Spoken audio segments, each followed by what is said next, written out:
Jones, we have been doing this podcast for 9 years. This is the 9th. Almost 10 years, Adam. Yeah, over 500 guests. This could be wrong, but I think it's right. That's really the theme of the podcast. That's kind of the motto here. I think Lanie Grant might be the youngest guest we've ever had on the podcast. Your birthday is April 23rd, 2007? Yes. Not that Adam's stalking you or anything. I do my research. 17. That might be. But still. Our dads older than that when they came on. Yes, okay, yeah, okay. Our sons really want to be on. I'm not sure that's ever going to happen, so I think you're safe, but you're still the most mature person in the room, so that's good. Well, thank you. I'm honored. Thanks so much for coming by. Tar Heels are playing really well right now. Why are y'all playing so well? I think the main reason is we really love each other and we love this game. And I feel like you can tell watching us play. Like, we just go out there and we have fun every single time we go out and compete.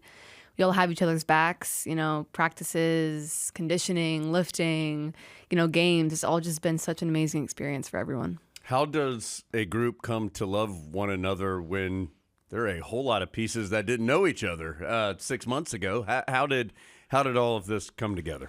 No, yeah, that's definitely a good point. We have a lot of new faces, me being one of them. And we spend a lot of time with each other off the court. We went through a phase where we watched lots of TV together, lots of reality TV in the dorms, and like those that aren't even living in the dorms would come by and we'd all just be chilling in the living room together. Like for Halloween, we all went out together and we dressed up, and it's just like the little things like that. We all celebrate each other, which is really fun to see. What reality TV shows were you watching? If you say Love Island, you may have to leave. Uh-oh. Love Island was the primary one early on, but then we went to Bachelorette, and then we went to Dancing with the Stars, and that was a big hit. I feel like we're a little more mainstream now. Not that Love Island isn't mainstream. It's just for younger folks. It is. Adam, for the kids these days. There was a time, now this is another host life, when Jones thought he would be an excellent host of Bachelor. I could have hosted The Bachelor and The Bachelorette. I could have. I could see it. Thank you. I appreciate you saying that, even though you don't really know. But I could have hosted that show. I don't know if I could have hosted Love Island, though, Adam. I have never seen an episode of Love Island. Don't. So, Lanie, tell us a little bit about yourself. How'd you come to Carolina? Why was Carolina the choice for you? Just give us a little bit of your background. Oh, yeah. My story looks a little bit different than most, I would say. I committed when I was a freshman in high school, which was like 3 years ago. So I've been part of this family for a long time, and I've gotten the opportunity to cultivate some really amazing relationships and give me an opportunity to come a year early and help make an impact on this team. And my family's been diehard Carolina fans for a long time, especially my younger brother. Ever since I was younger, I could remember like watching the men's and the women's teams and coming down on campus and things like that. So, when my recruiting started at a pretty early age and I explored some different options, just Carolina felt like the home for me. So I didn't see a reason to really stick around and wait if I knew that this is where I wanted to be. Who you are as a freshman in high school in like every part of life is pretty different than who you might be when you're a freshman in college. Mm-hmm. What was it about Carolina that stayed the same during that time when there's a lot of changes going on? Yes. Yeah, that's a really good point. I would say primarily like my relationship with Coach Courtney was everything, along with all of the other assistant coaches. I felt like I knew that she would cultivate a really good culture, which she did and she has. And just I felt like I was catching her on a really good period in her career. And I thought that we connected on a really good level, and the trust that she had to allow me to commit at such an early age, it meant a lot to me knowing that she had my back and she continued to support me all throughout my high school career. What does that mean? You feel like you got her at a good part of her career? Or what does that mean? Upward trajectory, I would say. Like coming from Princeton, she did an amazing job there, and then stepping into this program, like if you watch and you look at every single year she's been here, like it's just continued to get better every single year. And I felt like it was trending in a direction that I wanted to be a part of, and it has, and we're off to an amazing start for this season. So it worked out. You seem very calm to me. Like you're very calm. You're very put together. Do you feel like you play that way? Like does that carry over to how you play? Well, thank you. I feel like if you ask my parents, they would disagree with you.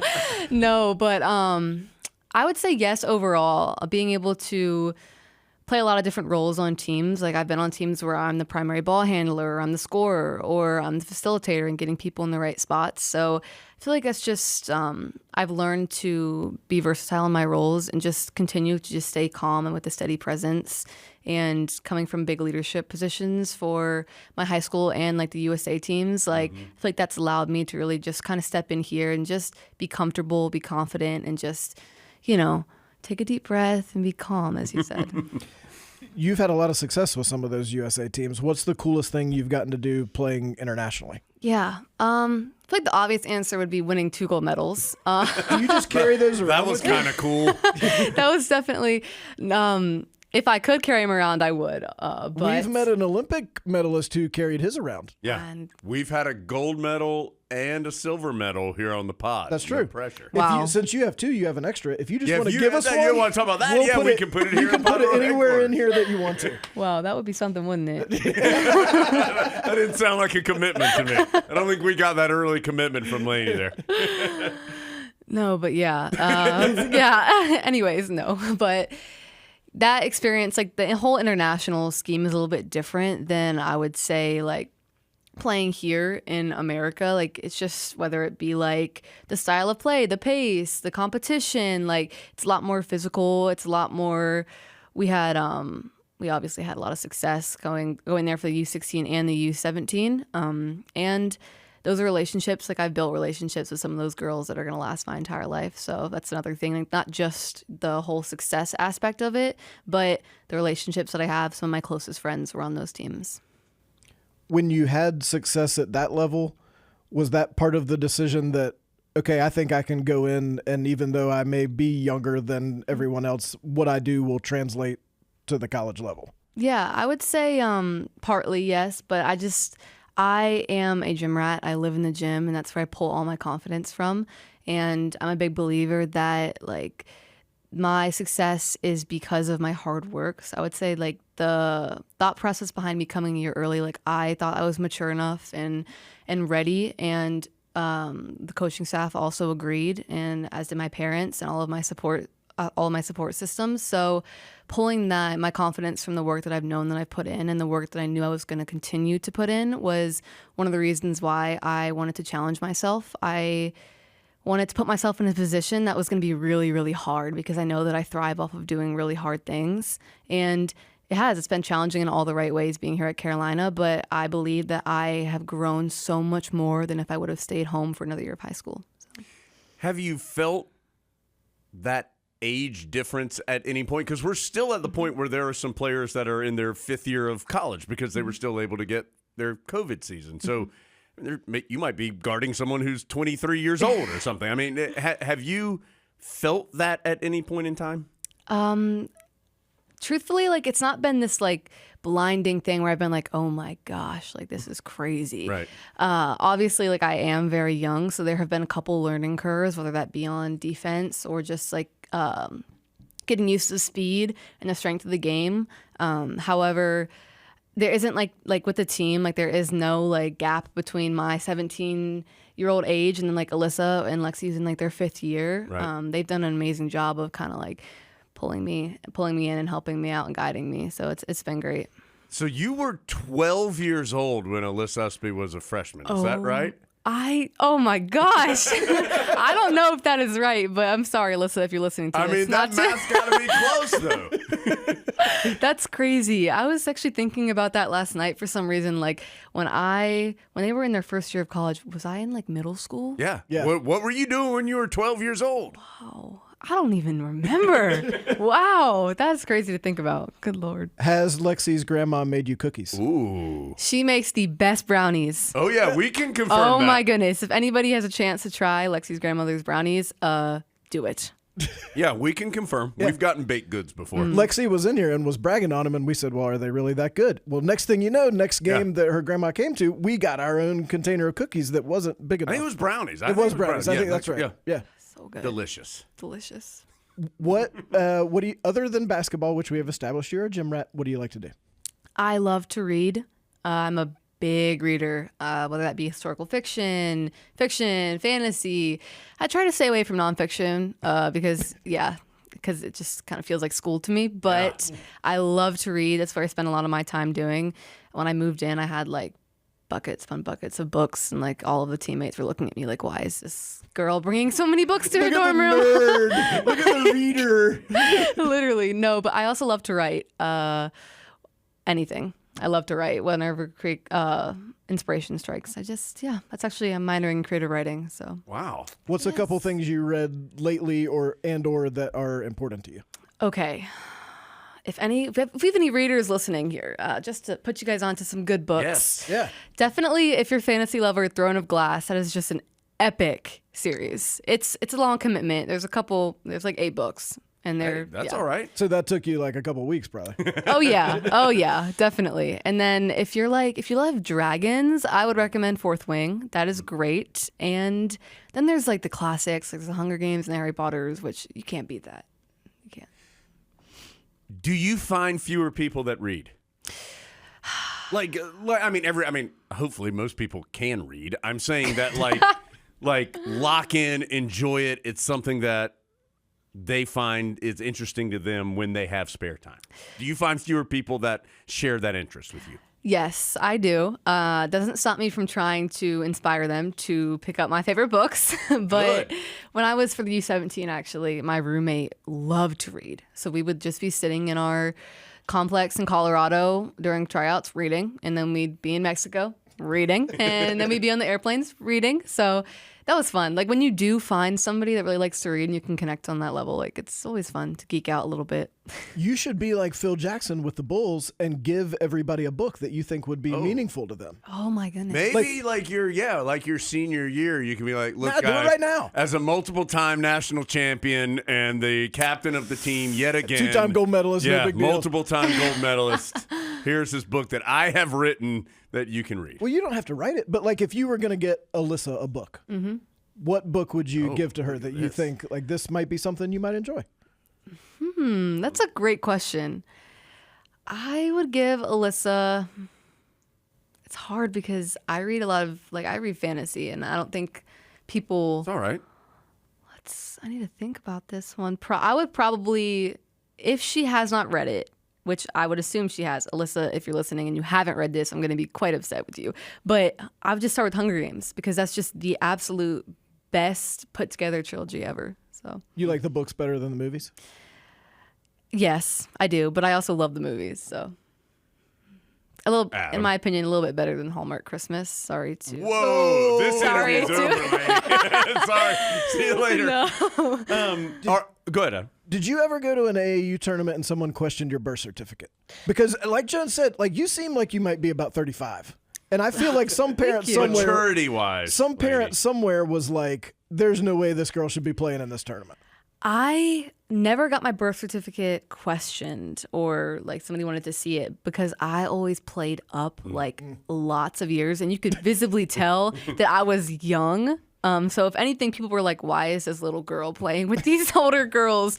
But so no, but I appreciate that compliment. How far up were you playing? When I started, I was playing up like 3 years when I was like 12. And for people who don't know, Back in Alyssa Usby's freshman year. like that's a big difference in the AAU basketball world physically, if nothing else. Like you Yes. were obviously capable of talent-wise of doing it, but that's a big difference. Yeah. Okay, take us through like what is happening now the next couple of weeks with the team. We're in this period where conference play really isn't. It's not happening all the time. School's getting over with. I know you said you had an exam earlier today. Just take us through what these next few weeks are like for you and the team in total. No, yeah. I think our theme is just continuing to get better every single game and practice and day. So just the momentum that we have now, like finding ways to continue to cultivate that. And as we do get into this like long grind of ACC play and like not being in school and having maybe a little bit more distractions and free time, like staying locked into our goals. And I don't think that's going to be very hard for this group because we are very focused and we are very goal driven. And like I said, like it makes it really fun. Like going to practice, like we practice at 1:30 later today and I'm really looking forward to it because I mean, all those girls are like my closest friends, and it's just fun all the time. You said your family is all big Tar Heels. Why is that? You're from Virginia. So how did a group of Virginians get to be big Tar Heels? My grandfather was from North Carolina, and I believe, don't quote me here. Sorry, guys. Sorry, Dad in particular. Don't worry, this is being recorded. My dad was born here, and then I think he found his way to Virginia somehow, some way. But yeah, and it's hard not to be UNC fans. Like, let's be completely honest. It's just hard not to. My younger brother like fell in love with North Carolina. I think it was, what was the year that the men's won a national championship? I don't remember the exact year. 17, 09, 05? I think it was 17 because I was 2 in 09. So definitely 17. Oh, Lanie. But we screamed so loud when they won, we set off our house alarm and the police showed up to our house. Literally. It's been a long time coming. Well, I mean, Carolina's got the best colors. They've got the best podcast. Agreed. Yeah. Very true. Yeah, we all know this. Very true. The UConn game. What'd you guys learn from that game? I kind of partially paid attention just because I worked with the guys and the guys were playing that night too. Felt like got in a big hole early in that game, and then after that, we're right there, but had a big deficit to try to make up. What did you guys learn from that particular matchup? I think that matchup was just really, really good for us overall. 'Cause I think that was not necessarily a turning point, but just a marker in our intensity overall, especially on the defensive end. I feel like we really learned from some of the mistakes we might have made on how to, obviously, like, they have an amazing player in Paige Beckers, and it's hard to just ask like Lexi or Indy or Anaya to just, you go guard Paige. I think we learned as a group how to play team defense and have each other's back. And I think you've seen that in the past couple games where we played, like the Kentuckys and things like that, where like we were in the right spots. We learned like where to be, how to be, and just I think that brought us together in a way of like, sure, we may have come up a little empty in that game, but we still fought and we proved that we weren't just going to roll over. And I think that was important for us as a team to realize. I was going to ask you about the defense because defense has been really good. And I mean, is it that kind of team mentality in your mind that's making it that good? Yeah. We spent a lot of time in practice focusing on it. And that was one of the biggest things for me coming in. Like, I knew that I would be fine on the offensive end, but it was like defensively, like, how am I going to match up? And there's a normal freshman learning curve to learning how to play defense at the collegiate level. But like every single day, like I feel like all of the freshmen and all of some of the newer players were getting better day by day. And I think that's really important. It's not stagnant. Our progress is definitely very fluid. And we have some really veteran players that know where to be in the gaps and know where to be in the help. And so like learning from them and just the intensity on the defensive end, like this team enjoys playing defense. We enjoy rebounding and like all of these little things. Like, we are definitely, I know you've probably heard Coach Courtney say this, but we are a team that do things by committee. And defensively, that's no different. Have you ever seen her get really, really, really mad on the sideline during a game? Yes. Wow. She seems very, very steady to me. Like, the maddest I've ever seen her get is when she like touches her hair. Like that. I feel like as a player, like being around her, like, her tells a little bit more. So like you can tell. But I mean, yeah, she definitely gets into me in practice, which is good. It's what I expected when I came here. But she's great. I love playing under her and learning from her. What's the one thing she gets on you about the most? Like, when you picture her getting on you, it's about this, and you need to get better at this. Oh my gosh, I need to tell you guys a funny story, actually. So like my first week of practice, for some reason, I could not stay on my feet. Like, I was just falling. Like, I was moving. I think I was so like hyper and like, oh my gosh, I'm actually in my first collegiate practice. And like, I was moving so fast. Like, my legs weren't like going at the speed that I wanted them to go. And I was just falling. She screamed at me. She was like, "Lanie, sub out. If you can't stay on your feet, like, stop falling." And I was like, I'm trying, Coach, I promise. But no, I would say like she's over there going, I thought Lanie was a good player. Like, stand up. What was the biggest adjustment to college basketball? Standing up. Yes, I was like, staying on my feet, actually. No, but obviously I've made improvements in that. But I would say like for her, she works with me a lot on, like, she knows that I'm a skilled player. She knows that I can shoot and can facilitate and win the paint. But like my IQ things, like there was a moment in a game where like I went a little bit earlier and didn't save for the last shot. And like she really got into me, like rightfully so. Like things like that, like those little things I need to learn from playing collegiate basketball that I haven't gotten the experience to learn. And she's just been coaching me through that. All right, it's still early in the year. What can this team be in your mind? Where can this team go? I think that we have a chance to make a really, really special year out of this. I know our goals are championships and deep playoff runs, and I think that's something that we're very, very capable of.